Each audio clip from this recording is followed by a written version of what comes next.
Good morning and welcome back to the Amy Harrill podcast. I have the wonderful Amy Harrill with me. Good morning, Amy. Hi, Sherman. What do you think about my new location? I love it. I love it. It's Well, beautiful. you Good. chose It's it for definitely me. more bougie looking than the closet.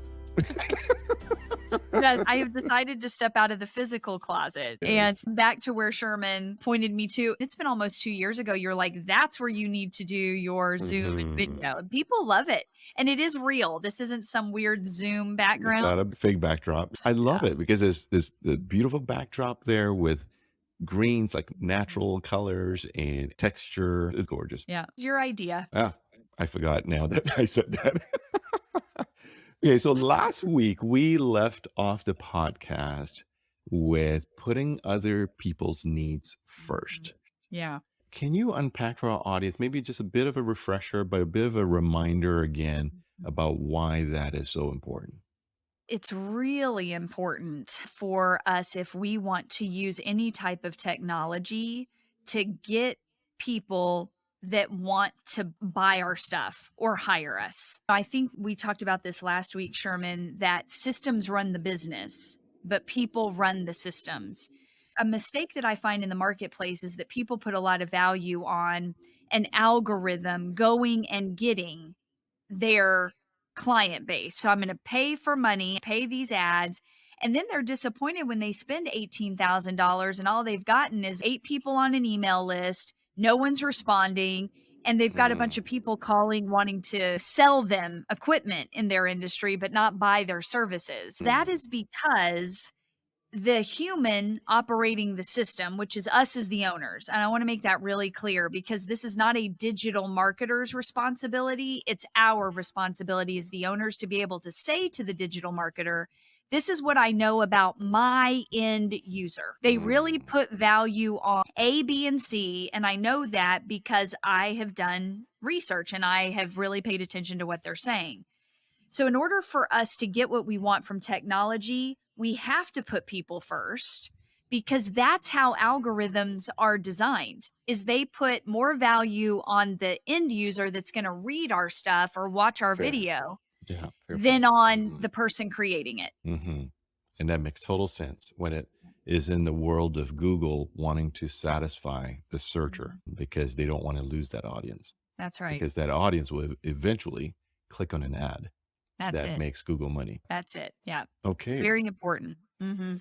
Sherman, you and I know that this principle of putting someone ahead of you is ancient. This is That's not right. some new marketing gimmick. It is so real and gets such good results that scientists, algorithmic engineers have made it the highest priority of a system of technology that creates rules to do one thing, solve a problem or complete a task. That's all an algorithm does is to solve a problem or create a task. And it does that by gathering information, putting it into a container, and saying, Mhm. this is how we're going to go get this problem solved for the end user. It's an ancient principle. It's beautiful. So that's the bullseye. That's what business owners need to strive for. Yeah.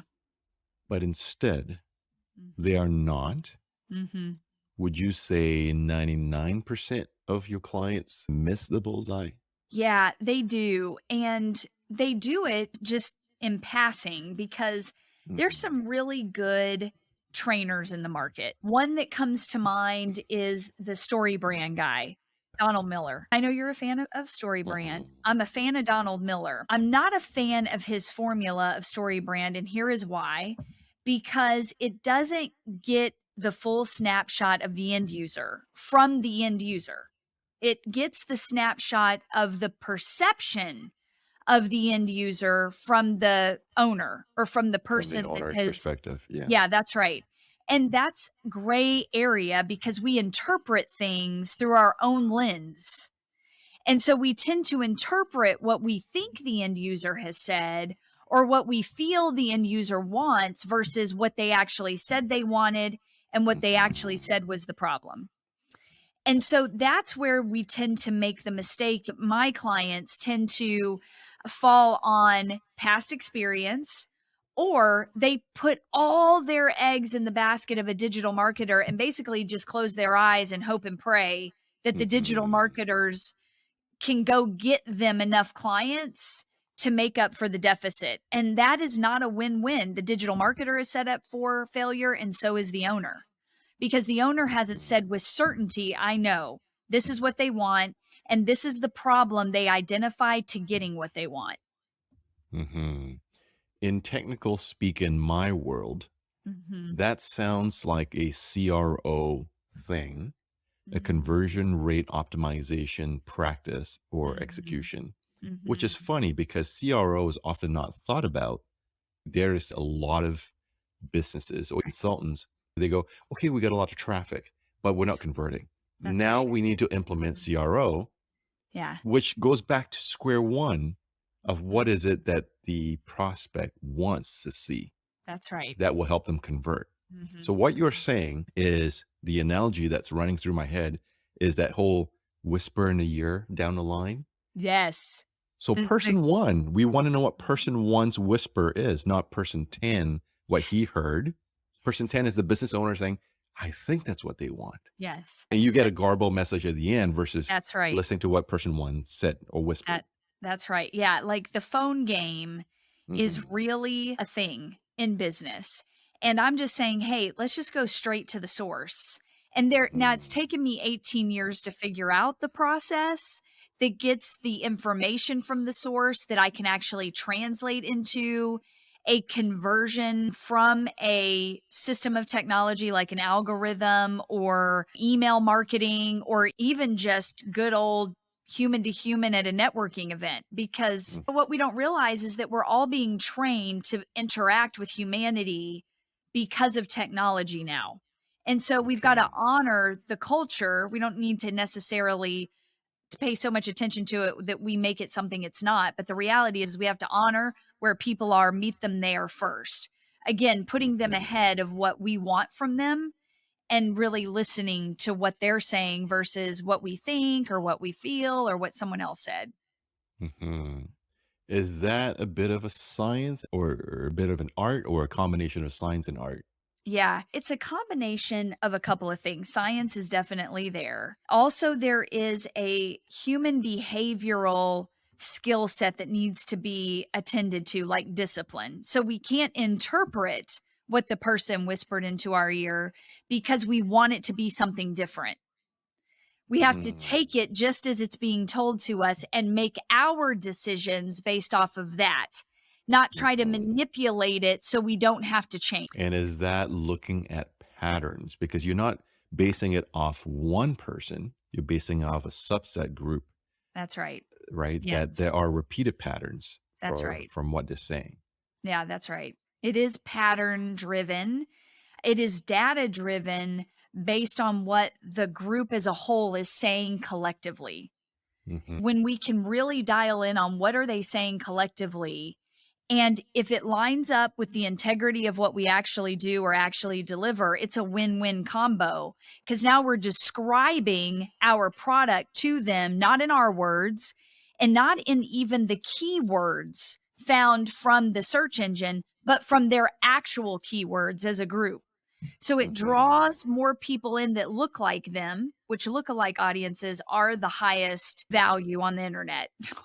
And we push out the people that are not like them. So the language on its own draws people in or it pushes people out, which is what you want because you cannot serve everybody.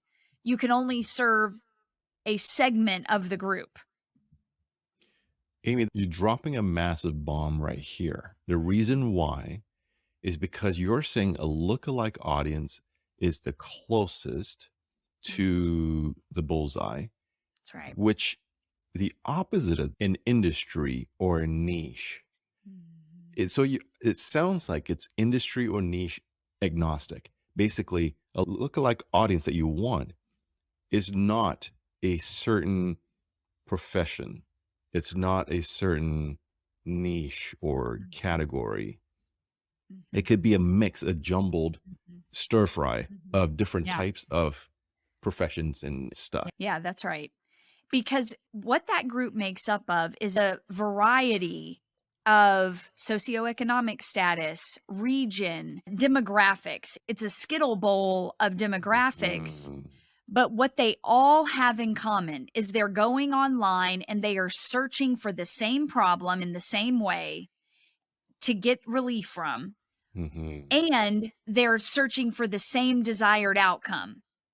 Mhm. So if I can solve this problem, I can get this thing. And then once they've decided, okay, now I know how to get the thing, now they're going to go to Google and say, the thing near me. So Mhm. maybe it's vegan restaurants near me because now I know how to solve my headache problem by going vegan. So now I'm only looking for vegan restaurants near me. So it is a combination of people, but at the core of that group, the bullseye is we all want the same thing. Okay. Mhm. So if I only focused on the green Skittle and not the whole colorful bowl, I'm not getting an accurate picture. No, you're not. And I'm not a fan of niching unless the provider or the client wants that. And then I'm very clear that an algorithm, you can niche it all you want to. You can put all this criteria in.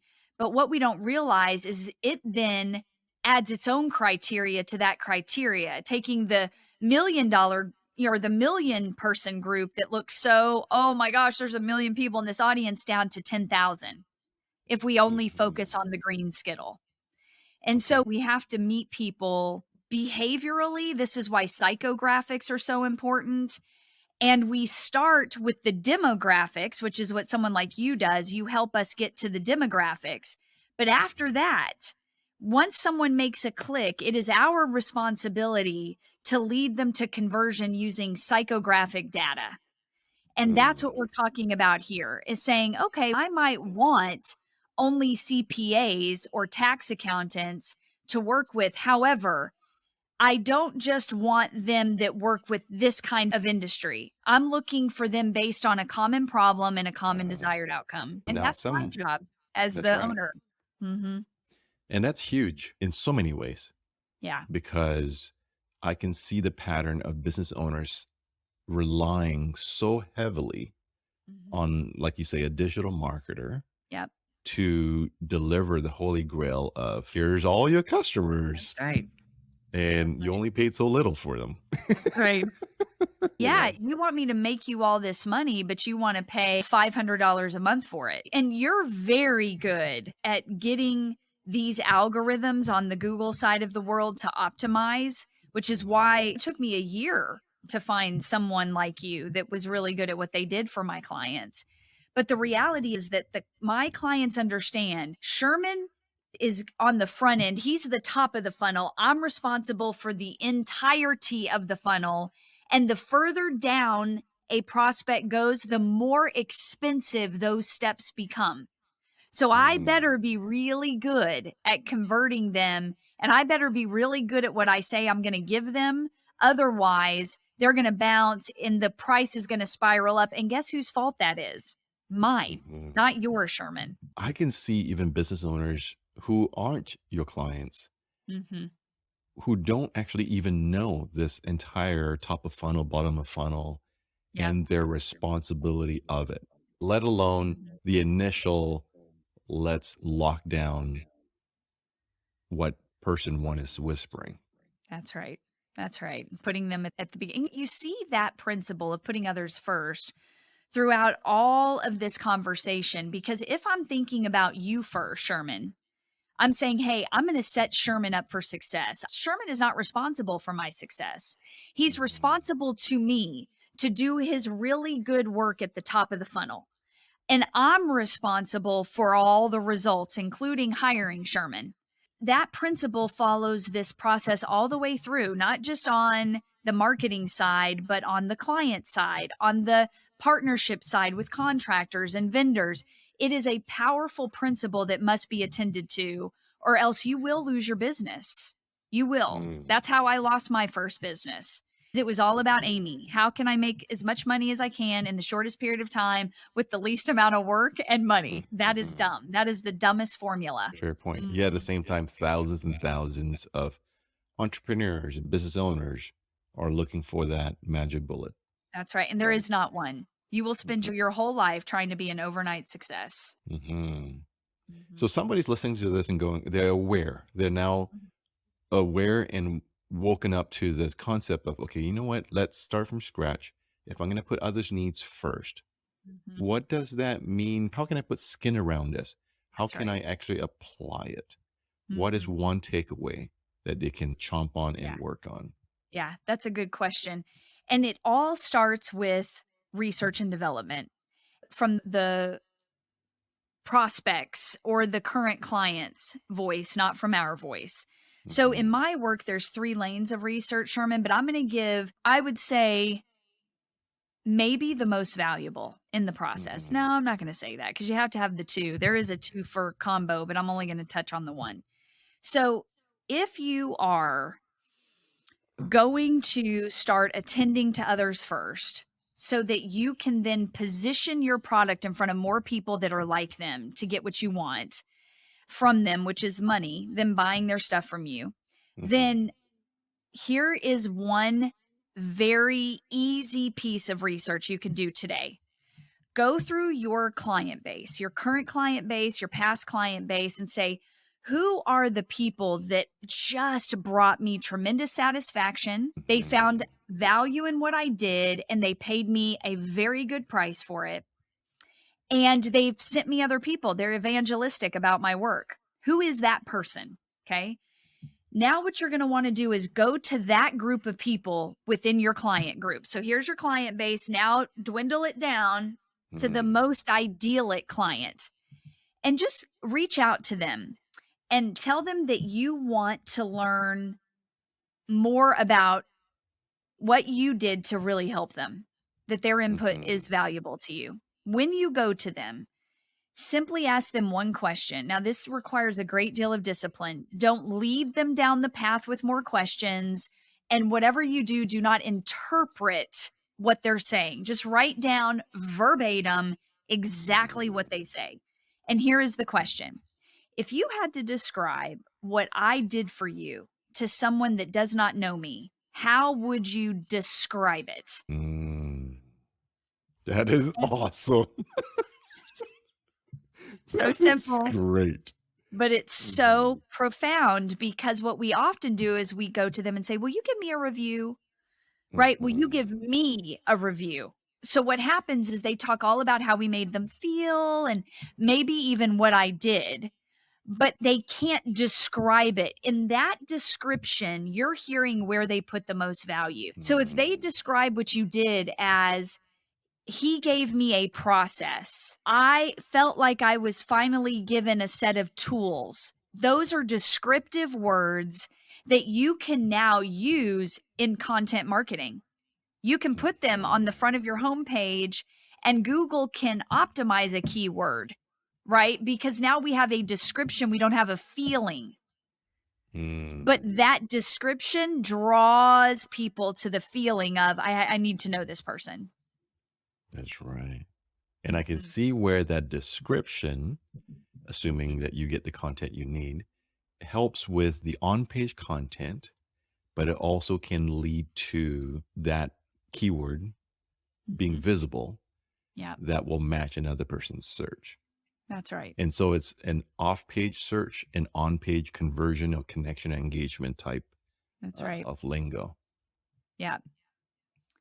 So let's say that inquiry into your ideal client, if it's pretty short and sweet, do you nudge them for more? This is how I set it up. I say the more you can expand on this, the better. This is not a review and this is not going to be Mhm, published anywhere. This is for me. mhm, And I'm listening for patterns from you and the other clients that are like you because I really value your input. So say as much or as little as you mhm. want to. And I'm very quiet even while they're thinking. It's very awkward, but you can do it. Just discipline yourself to not interrupt the thinking process. This is Mhm, sales 101. The first one that talks loses. So don't mhm, interrupt their thinking process. So the reality is that if there's a long enough lull, I'll say, I don't want to rush you and I don't want to interrupt your thought process. Is there something else you want to add?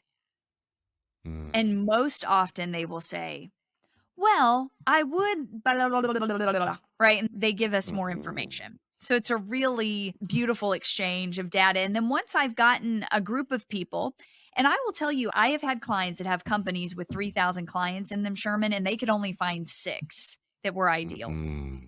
You see what I'm saying? Mm-hmm. So it's That's not right. uncommon for you to only have a few, and that's okay. No shame. Don't feel bad about that. Mm-hmm. Don't judge it. Just go with it. And then just extract, what are they saying the most and the second Mm-hmm. most, and just make a list. And from there, Okay. you start to make other decisions. And we go to 2 other lanes of research. But just that one question will help you understand how they're describing what you do to someone. So when you Mm-hmm. describe it to someone in the store or on the phone or online that looks like them, you can use the same vocabulary and it's going to resonate with them. And they're going to be like, oh, you sound like me. So you're like Mm. me, so I can like you. A lookalike audience in the flesh. Correct. Yeah. Do you ever use what they say as a jumping off point to ask them for more, or do you not do that? In this one research question conversation, no. Okay. Mm-mm. That is brilliant. Simple and Simple. mind blowing at the same time.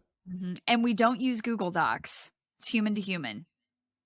Correct. So face to face. And are you jotting down a word or a couple words as they're chatting? Or are you not writing anything down and recording using some technology to record the call Mhm. so that you can use it later? Yeah, I'm proficient in shorthand. Mm-hmm. So I can document at the rate that they're talking. Most people are not. So I Mm-hmm. do recommend, if you can't keep up verbatim with what they're saying, then ask them for permission to record the call or the Mm-hmm. face to face conversation. And again, just remind them this isn't going to be used anywhere or used against them. It's Mm-hmm. actually going to help you help more people. Correct. Mhm. Correct. That's great. Wow. That's Yeah. amazing. Amy, as we wrap up today's episode, what would you like our viewers to leave really marinating on for the rest of this week Mhm. until next week's episode? I think I'm going to use someone else's words. Zig Ziglar, when I was a very young, naive, and pretty stupid executive, and he was still alive, I had the privilege of having some training by Zig Ziglar. And I'll Mhm. never forget, this is posted everywhere. People use it all the time, but it has become something that has been demonstrated over and over in my own business and in my own life. It's measurable. And I would leave us with this, that if we help enough people get what they want, we will always have what we want. And if we will Mm. keep other people as the focus, and if we will keep what they want first, if we put value where they put value, they will return the favor and put value where we do. And that's where I would Mm. leave it today. That's wonderful. Thank you, Amy. That's a lot I of know. wonderful principles, concepts, and takeaways. That's so rich for today. Yeah. Thank you. Thank you. Viewers, thank you for joining us for today's podcast. Stay tuned. Once again, next week we'll bring you more of this juicy, goody stuff from Amy Harrill. And from Amy and I, thank you. Have a great week. This is the Amy Harrill Podcast, and we'll see you next week.